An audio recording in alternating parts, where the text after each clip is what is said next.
Hi everyone, welcome to MakerFun powered by Brilliant Labs. I'm Nellie, and I'm so glad you could be here today. When you go outside, do you see the sky, the clouds, the buildings?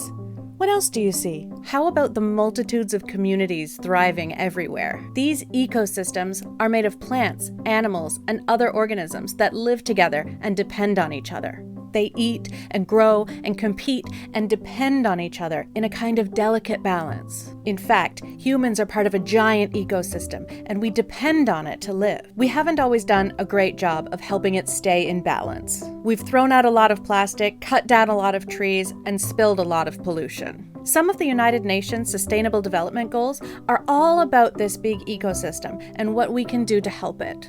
We have goals to take care of our forests, wetlands, and oceans, and to try not to do more hurt to the ecosystem, like using clean energy and fighting climate change. Today, we'll be exploring the ecosystems all around us in nature. From our own backyards and windowsills to beaches, rivers, and forests, we can explore, innovate, and make a difference. Remember, as you make along with us, if you see this symbol, it means you need either help or supervision from a grown-up. Sometimes things can be a little dangerous. When you see one of these symbols, it means we're talking about one of the UN's Sustainable Development Goals. You can check them out at un.org. Let's check in with Gracie and Emily to see what they're up to in their backyard ecosystem. Hi again everyone, Gracie here. My family and I just love being outdoors and enjoying nature. For the past few weeks now, we've taken this to the next level and we've been camping in the backyard. It's been an awesome experience for us being able to sleep in the fresh air every day and listen to the sounds of nature. One of the best things in all of this is waking up to the sounds of the many birds in our neighborhood. I never noticed how many birds live in our area and visit our backyard. I've been able to watch them as they come and go and thought it would be great to make a small bird feeder so that they would always have food when they come by.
Now we just gotta hang this to a tree and let the birds enjoy their snack. Thanks for joining us, everyone. Happy birding and stay brilliant. My backyard needs one of those. I have blue jays, cardinals, sparrows, goldfinches, chickadees, and sometimes I feel like they're looking for a snack. What kind of birds can you see out your window? Let's go visit Kate. She's giving back to the forest by planting a tree.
Kate is so lucky to have a forest so near her house that she can just walk there. Karen is lucky too. She gets to visit a beach in PEI. And then Gary's going to show us how to make a piece of art he made using things he found on his beach in Nova Scotia.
Hi everybody, for today's project I'm doing a little bit of arts and crafts with what I found at the beach and a little bit of science. So when I went to the beach I was looking for some objects that would be interesting, and I was disappointed at first. There was no seashells or anything, but I did find sea sponge, which are really fascinating. They're actually not a plant, they're an animal. And there's even carnivorous types of these that eat little tiny seashells and mollusks that go into the sponge.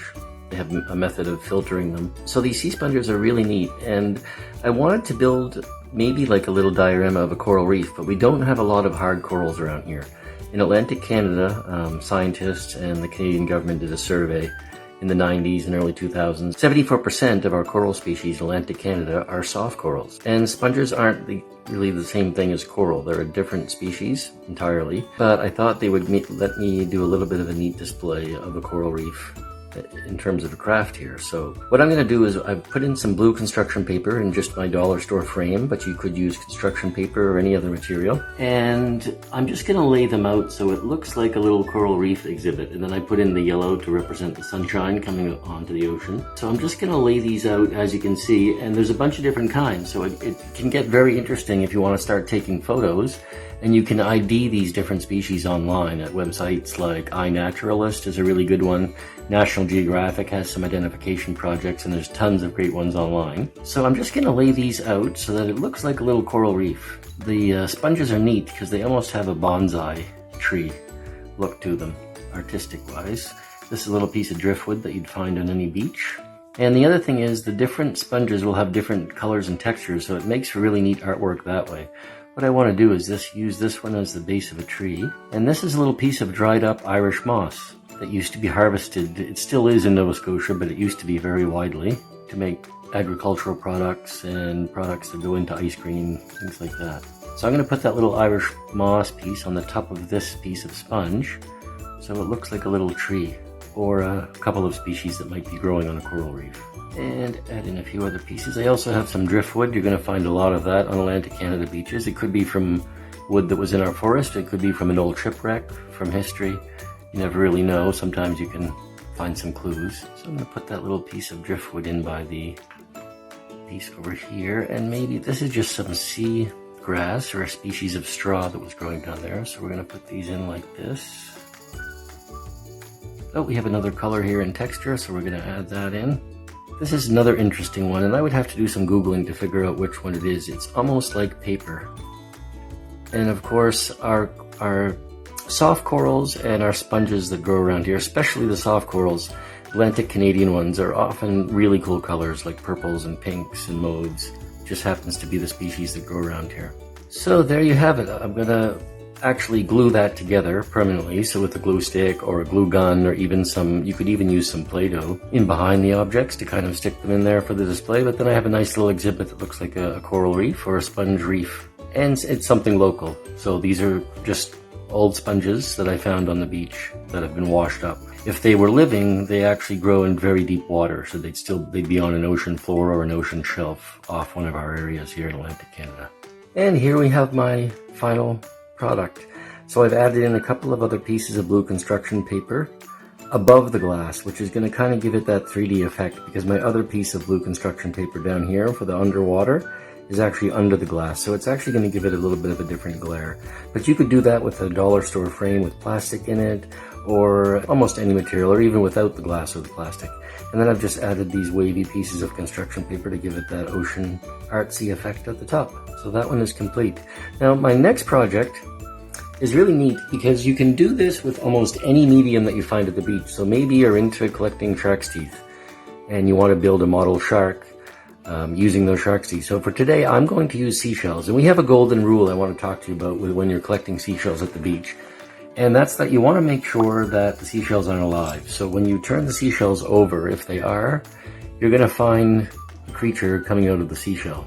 Just like the way you'd see a snail when a snail is moving on the ground like this. So you want to make sure when you find a seashell on the beach that it's either broken, like this one, if you're going to use it for arts and crafts, but you don't want to take a seashell off the beach that has something living inside. Those we leave on the beach so they can continue on and grow. But the leftover ones, so this is an old shell from a seashell that used to have mollusk or a gastropod living inside. Those can be really nice to do crafts with. So what I've done is a really neat technique here. What you do is you take your favorite object. It could be a robot, a sea creature that you like. I've done a map of Nova Scotia. So I just did a trace of the map of Nova Scotia and cut that out so that I have a guide for filling it in with my natural material. Again, my natural material could be moss from nature, it could be flower petals, it could be seashells from the beach like I'm doing today. And then what you're going to do is almost make a puzzle out of your project. So I want to actually fill in this Nova Scotia map using these seashells. And it's nice to have a bunch of different shapes no matter what you're using, or at least sizes of the material, so that you can actually fill in your map. So I'm going to use these seashells and see how closely I can get that map covered. Now, these big ones that you see here are actually a northern moon snail. It's the tops off of a moon snail that come locally from Barrington, Nova Scotia. So we're just going to continue on here, just like a puzzle, no matter what you're using. So we're just going to keep filling in. That little point will cover that part of the map. Now, of course, after we do this together, I'm going to go back with glue. You want to kind of lay everything out first so you know the project is going to come out the way you want it to.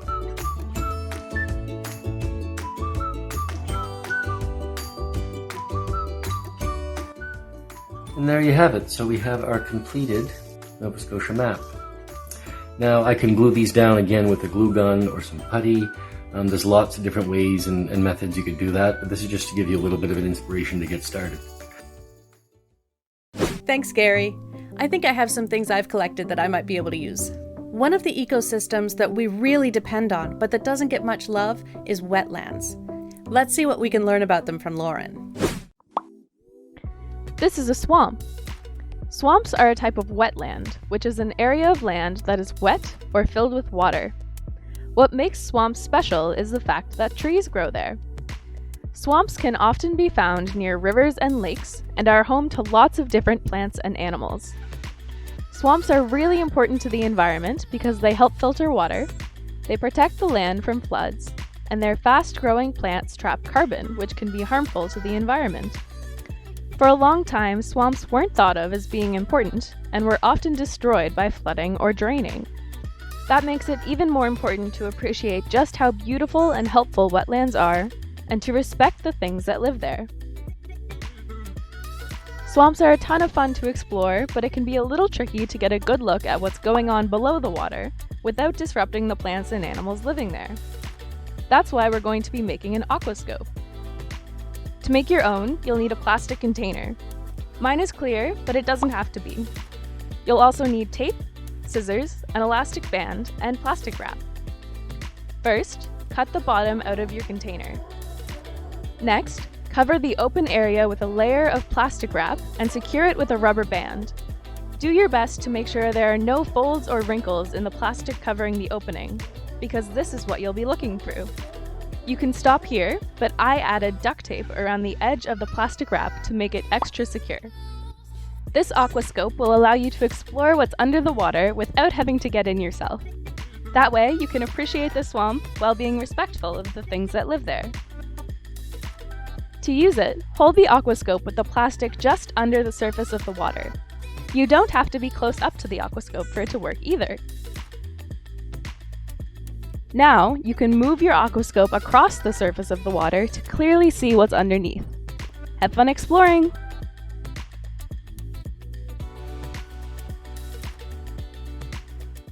I love that idea of having a window into another world using just stuff I made. When I went exploring in a park recently, I found this little guy peeking out from a tree trunk. It turns out, painting rocks and hiding them in nature where other people can stumble across them is really fun. And it's a really cool activity you can do yourself.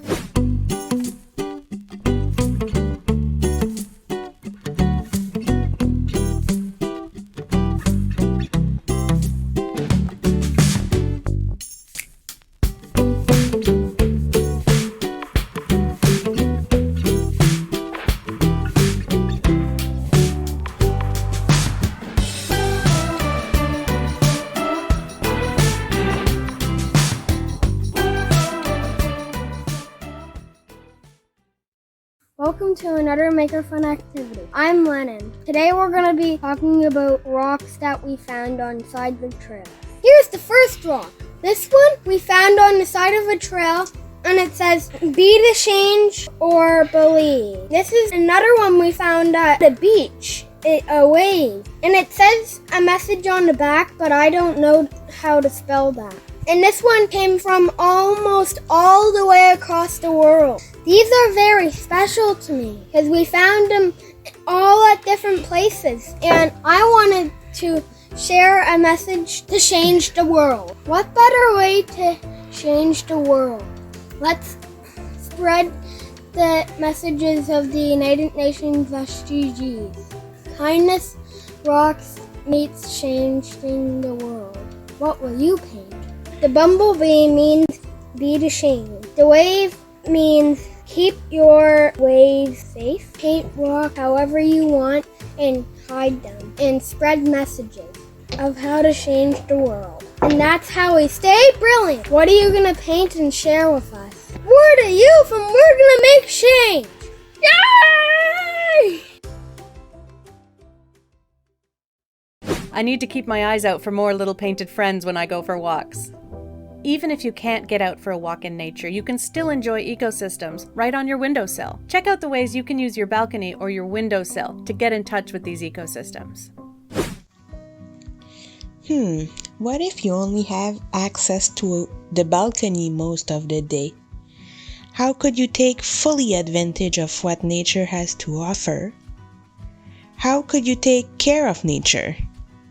Well, the first step is to step outside. Look around. What do you see? What does it smell like? Maybe there are some insects on your balcony.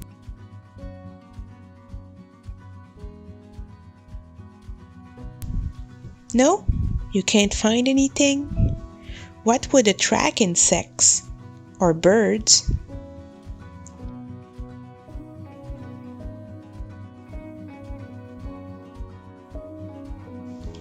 Well done!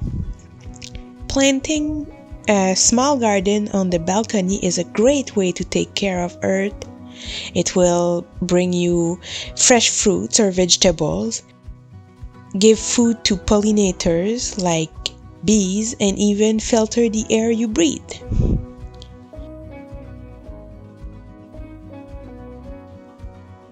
It doesn't attract insects fast enough? Oh, what a great idea! Insects are attracted to sugar. You could also make a colibri or butterfly feeder.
The first balcony insect has been found, and you girls made a great habitat to observe it for a moment. Great job! What is it? Can you describe it? Let's research in a book or on a tablet or computer.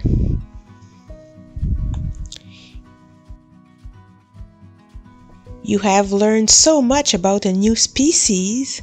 That's amazing! Why not write or draw what you would like to remember in your exploration journal? Don't forget to take good care and water your plants every day.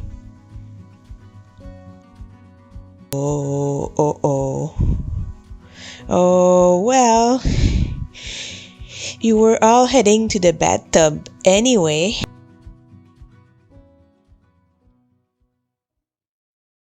We depend on all kinds of ecosystems, and we have a responsibility to take care of them. We take a lot of things from the earth, and we have to do our best to give back and make sure it's protected. Thank you so much for coming along on this journey. Please share what you've been making and what you've been exploring with us. You can find all our social media at brilliantlabs.ca, or you can send us something in the mail. We'd love to share it. Thanks so much for all of these people for being in the show or working on the show. And especially thanks to you for joining us. Stay brilliant. I'll see you next time.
The following program is brought to you by Rogers Anyplace TV. Enjoy exclusive content for free.